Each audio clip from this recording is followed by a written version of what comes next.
Ena otumfo ena nkoko nana ena den mo pollute Ghana nyina bola tama mo bankran no nankran ye fine nankran was very clean. Okay, Accra was so clean, it was compared to Romania at that time in the 1960s. Mona mo fi mu krom because sika no won kran apo no ono de sika no ma sika no nyina won kran na we fu krom no aba Asante neat ye bi papa ye neat papa ena men kan ba ko so nkire wo santini bie ne ho besi dan ewo Ghana ha awa sante mo besi dan no de dan nyina be ma han no be da bonten so da ban kran krom bebresi so ko nkran bit mesi dan no de ma han no da varandam ade san no da varandam me boa sa me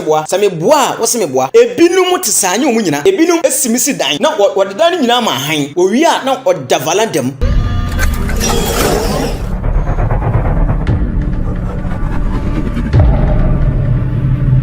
Abusiafo edini yesei enwanu so tvgh edini so tvgh abuso nya subscribe channel no subscribe no like no comment no share dem afro so nya bi de ahwe enne ye dafo from so for kokolaska matena se enne dai mi won sem kakra bi de mawon ai madaroma ai sene mdika kan mi de nsem bre mo ache kakra ai ja wiki edwuma do so ai so be ni nyina sa pepe abusiafo enne dai mi pese ye mu hwe no ko hwe video bi mra ai eye abrantie bi so woye sofo so we difu woye hwan so woye hwan wakan sembi se sebi asantefo ene edi fin aba nkranme mu asantefo ne edi fin ene raba ba asante ne nkranye fin da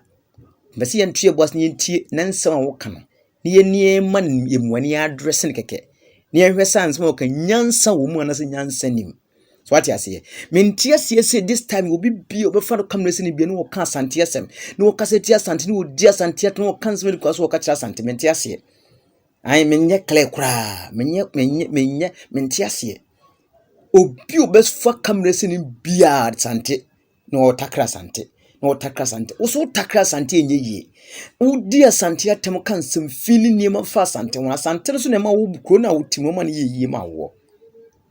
Abusiafo me mien kasa kese ye nkyere ho yenko tie eye sa abrantie no so ye wo so papa so hwan no yenko tie no mu nsem bi e waka dia fa asantefo ho emre on ye ba e beto so ma keke pepe ena otumfo ena nkoko nana ena den mo pollute Ghana nyina bola tama mo bankran no nankran ye fine nankran was very clean. Okay, young man crying no in crying clean, the cleanest city in crying. Accra was so clean, it was compared to Romania at that time in the 1960s. Mona mo fi mu krom because sikane won crying. Apo no ono de sikane ma sikane nyina won crying. Na we fu krom no aba. Waba mo nkrofo akofa factories, plastic factories. A can for yen nkrofo akofa plastic factories na ye aba. Na ye aba be pollute land ni nyina. Rubber bags all over. Brakromu hana beshe oto ade ya de share brown paper mu,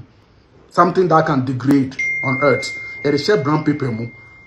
Factories ni nyina ya polluted things, chemicals ni nyina no ya wana mo dia ya moa ya enkrofo na ya ba pollute land no. Enim nyansan say ya be recycle plants ya pollute land no. Obi aba no odo na e odidi ya yogurt ye pa no ati afọ dia tufom ya enkrofo ko circle ko all the slums ko hwe baby aman for da e wana mo e ya ohwo ina e pollute land no ahwo e pollute land no ti yentu ye boase e man yen kranfo no omo ye slow, which I have said it in some video ago. I told them long time. I did a video in 2019 and I was holding calabash. And I said some things, and it is happening. I told them, the Wulomos, if they don't wake up and teach the righteousness, they teach the things that will make them powerful once again, as big people. Kakuma busia ye ni kwakonu mo amutie nsem o kan na wo dwene ho sei mo amutie se wo ye osofo so ye difu so wo ye hwan so rastafarian so hwan ye wo tie nsem o kan na mo dwene ho sei ensem na papa yi kan wo tie wo dwene ho sei for comment section for adwen chebra for adwen chebra sisi wo se asantefo ye ni edi fin e bankrame mu ai ye ni abeyen kran dirty e man kran hwa ye dirty bebi biofe bia hwa ye rubber yen fo no ya be rubber factories won kran ama esebi enkran aye fin poto na sebio meme de ne se se wo ye bi factories ne dia bank rama no se wo nana ana se wo hene empa so ko beka so wo mpe ana ba beka so wo mpe sa factory no honam enso ma hwa me yesi factory no ho wi ye eboa mamukuro ni mu ni develop more enso what was ye asantefo ye di fin aba be dore as Ghana yen kran na ye kan na kuro nyame ni ye kan enkran efi pe won kran bi na wokumase efi e won kran ebi na wokumase aya muyensusu enye sai mo sola mo se mo kan bi ne be kan tape mo se ne tribalism for ye tribalistic ye hwan artistic ye hwan holistic masa enye mo nko na mo wa no enye mo nko na mo kasa mutimi kasa kan sam chim kuma dwetire obi o sa wasema wan kasa pani wo kan ye wo dwene ho yi na kan ye se asantefo na di fin aba sebe enkramemo wo dwene ho tutu na wo dwene ho mienu na kasa asem eye mo miensua ye kasa sebe mpanimfo miensua kasa hu hebesi address yensem asiafa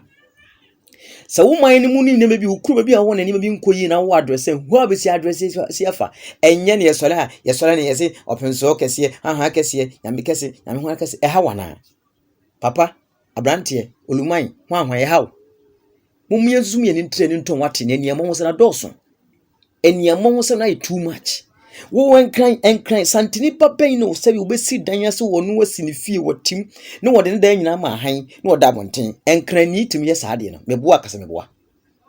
me trankran so many ma trankran 10 more than 10 to 11 years enkran ni efie timi si fie o si fie ni wi a wodan nyina ma han ne ono no de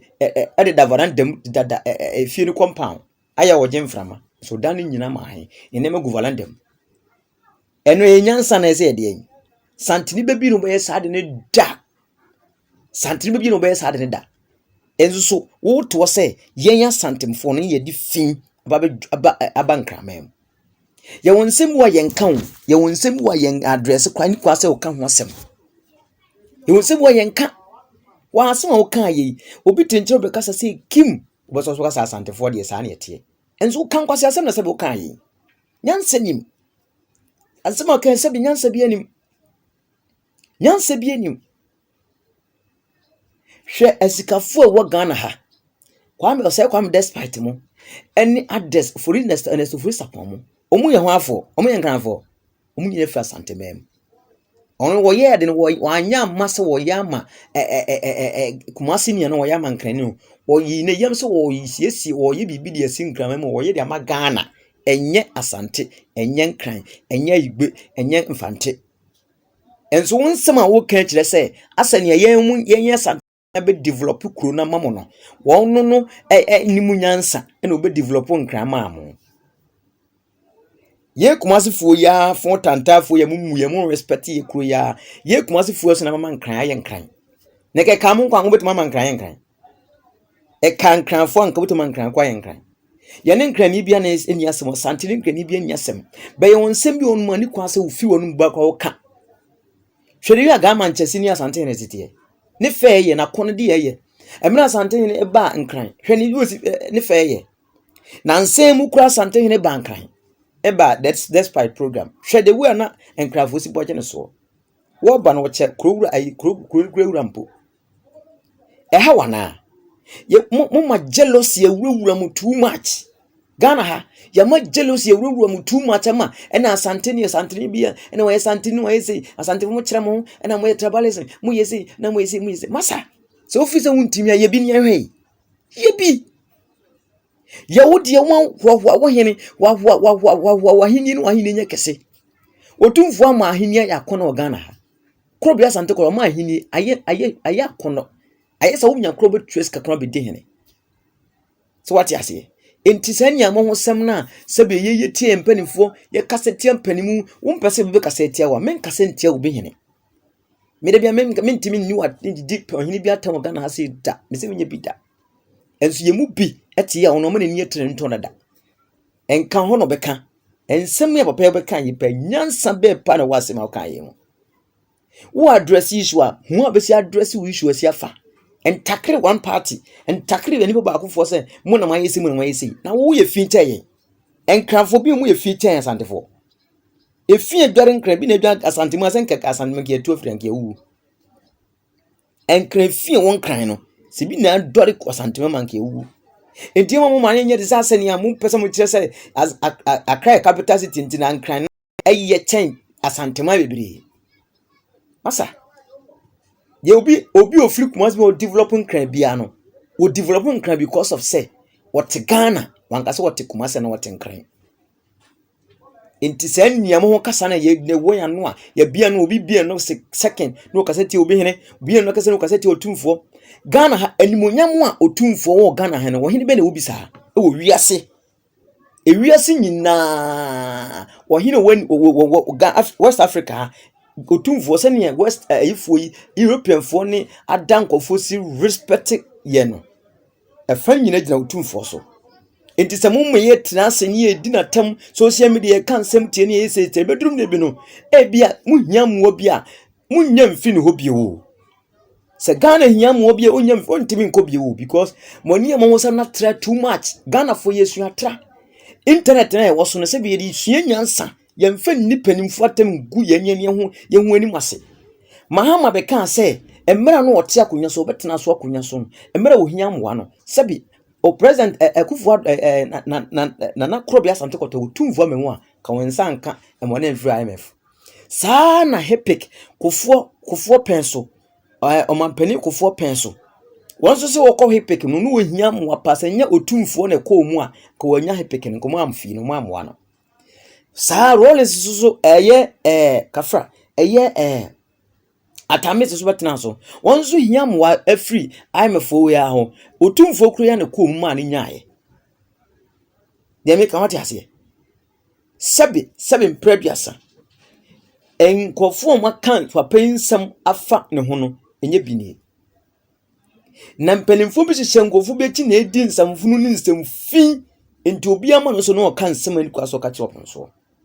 enti mo amote wona papa etimi kwaji wie ba na odi aboa magana onfa ma Asante mem nko awo eba magana nyina ti ya na enya ofa na enya ofe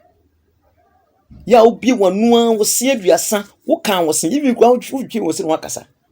na wudi na tem na open so na hwan na se ye ne edi fi ne ayesi masa mum ye hwani ma bi yo ya hwani ye hu ni yi enya mo nko na mo wo se wo wonu mu ye nyina ye wo se ye okatrema ye wontasko ko ye num se jati fita to abonten sanete me se Asante mem ha ye